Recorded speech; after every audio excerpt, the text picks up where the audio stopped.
Okay, so today I'm going to be starting on the Sew Fast Runner, which is a really super easy, probably the easiest table runner you can make. And the pattern is from the Fabric Addict, and you can click on the link below or go to fabricaddict.net, and you can get a downloadable version of this for only $5 Canadian, I believe. So I'm not going to give away all of her pattern in this video. You'll have to go to her website and buy the pattern for yourself, but I'll show you the fabric requirements here: fabric A, B, C, and D, and then binding and backing. So I bought this as a kit from a local quilt shop, and they had a sample up on the wall, and that's what the sample looks like, and it's just perfect for summer. They use this very cute fabric with watermelons and lemonades and popsicles as the center feature fabric, and then these other fabrics are the stripes here. So I'm going to begin making my cuts.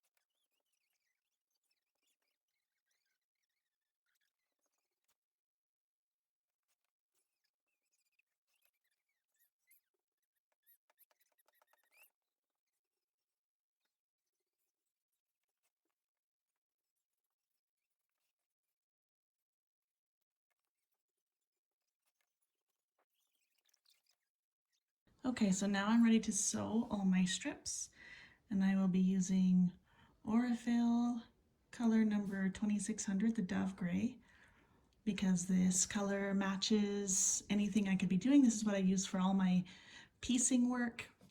For quilting, I'm kind of a cheapskate when it comes to threads, but when it comes to quilting, I want to get it as accurate as I can, and so I splurge on the Aurifil, and I have it in both my top thread and my bobbin. So let's do it.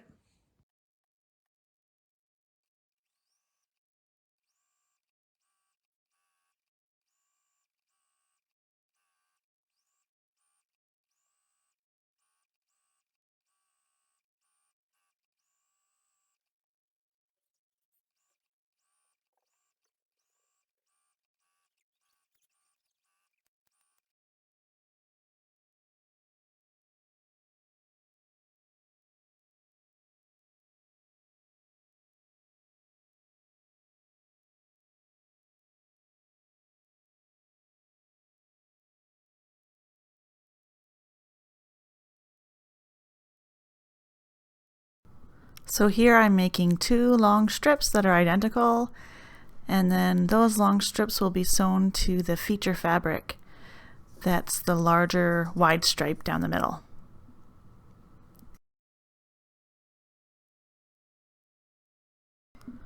So here I'm sewing the first stripe to the middle section, and this would be great for a feature that has a really large print that you still want to be able to see that print, because it leaves such a wide strip in the middle. And then there's the second strip sewn to that middle section. And then my sewing is all done. Now for ironing, pressing, not ironing, I'm simply pressing towards the darkest fabric so that none of my dark fabric shows on the other side.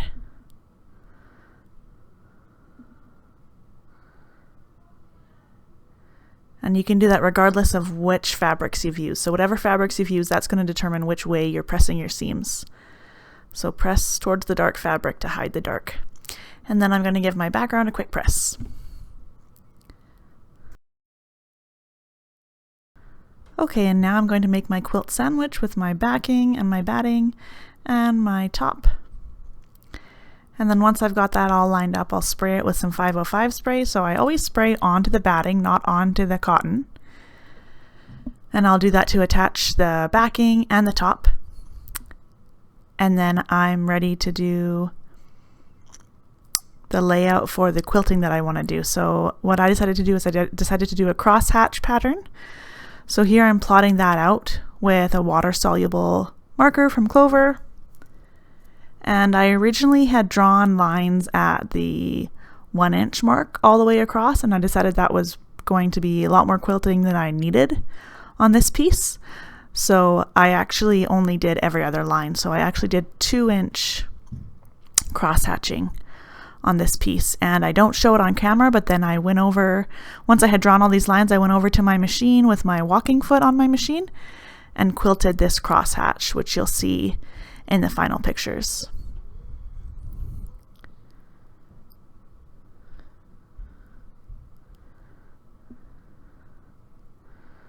So lots of plotting, but it's worth it in the end when you get that gorgeous crosshatch pattern. So then I'm preparing my binding here.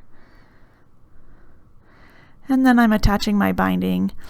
I attach by machine for the entire binding, so I attach to the back of my piece first. I don't bother ironing my binding first. I just fold it in half as I'm attaching it to the back. So I sew that onto the back all the way around.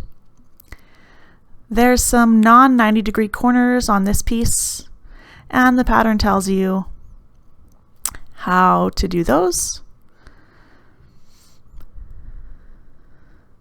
And so I just carry on. You can see that my walking foot is on there. I do my binding with my walking foot. I've tried with other feet, even specialty binding feet, and found that the walking foot gives me the most consistent results and make sure that I don't end up with a wrinkle, which I've had lots in the past. And I don't want any wrinkles.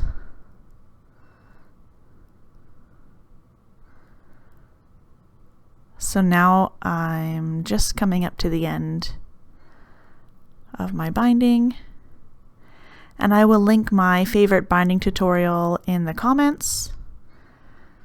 I've watched a lot of binding tutorials, and I've found a lot of them to be missing information and to not be as clear as the one that I will link in the comments from Just Get It Done Quilts.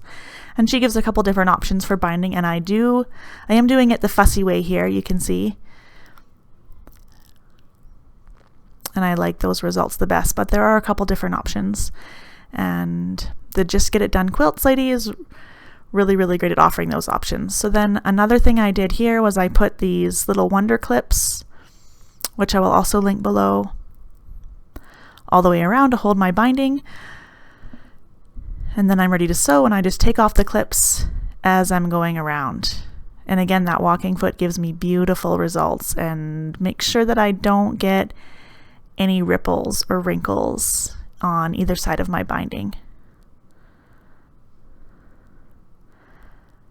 I have a really great feature on my machine, the Husqvarna Viking Topaz 50, where if I tap my foot, it'll put the needle down and lift the foot up just a little bit. That's meant for applique, but I use it every time I sew. I use it for pivoting when I'm piecing.